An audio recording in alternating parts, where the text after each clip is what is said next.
Kejaksaan Negeri Ciamis resmi menahan 4 tersangka dalam perkara dugaan tindak pidana korupsi pembangunan unit sekolah baru SMKN 1 Cijengjing tahun anggaran 2023 pada Rabu tanggal 17 September tahun 2025.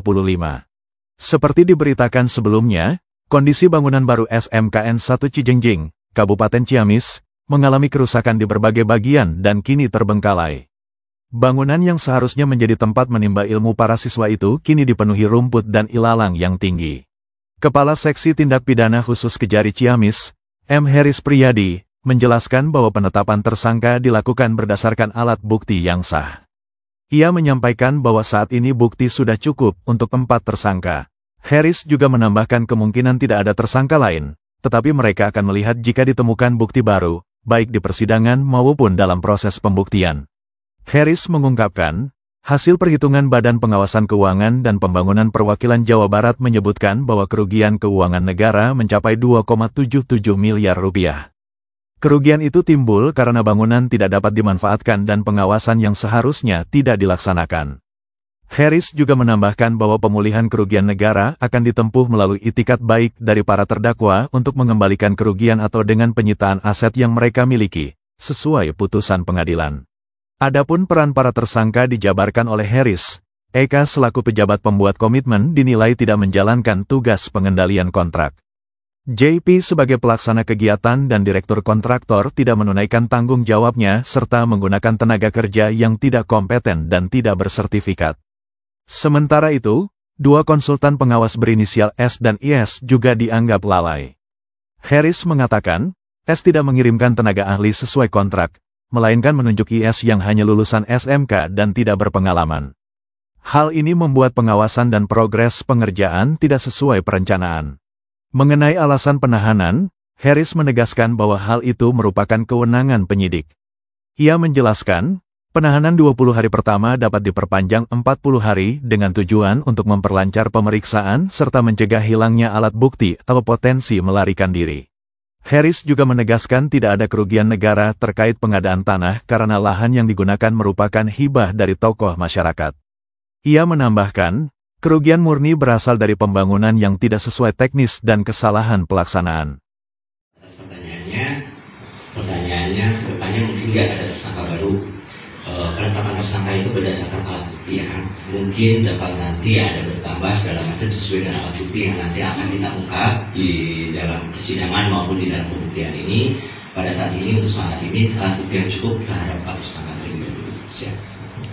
Untuk kerugian keuangan negara itu diperoleh berdasarkan perhitungan BPK PR Provinsi Jawa Barat senilai 2.771.391.000. Ini kerugian keuangan negara disebabkan oleh bangunan yang tidak dapat dimanfaatkan dan pengawasan yang tidak dilaksanakan, sehingga bangunan konsultan pengawas dianggap kerugian keuangan negara.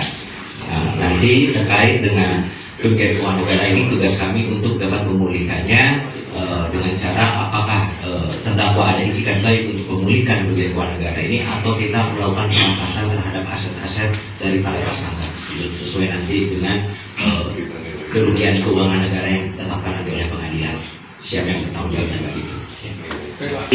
Dari media SCTV, saya dapat jelaskan peran masing-masing. Saudara Eka selaku PPK, dia bertugas untuk sebagai pengendali kontrak. Dia dalam melaksanakan kontrak tidak memenuhi tanggung jawabnya sebagai pejabat, di mana dia tidak melakukan pengawasan dan memastikan personil-personil yang turun ke lapangan itu personil apa yang ada di dalam kontrak.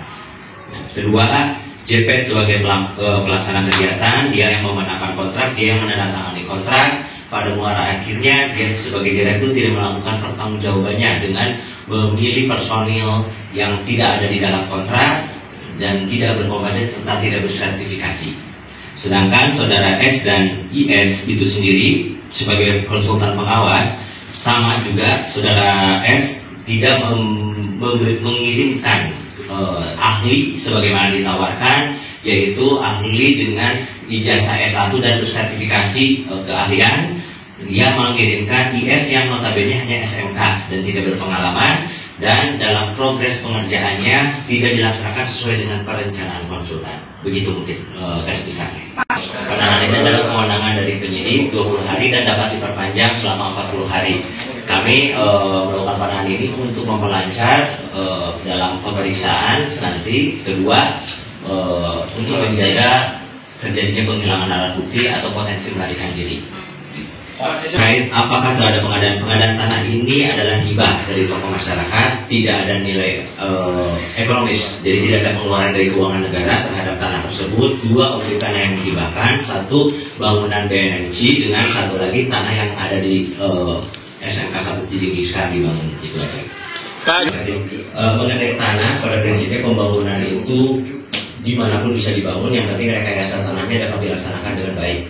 Konsultan perencana berdasarkan alat bukti yang kami kumpul telah melakukan perencanaan supaya bisa membangun tanah di bangunan yang flat atau tanah kering. Namun karena pelaksana kegiatannya bukan orang yang bersertifikasi, sehingga terjadi kesalahan sehingga terjadi penggeseran dalam pelaksanaannya dan terjadilah bangunan seperti saat ini, yaitu terjadi penurunan bangunan.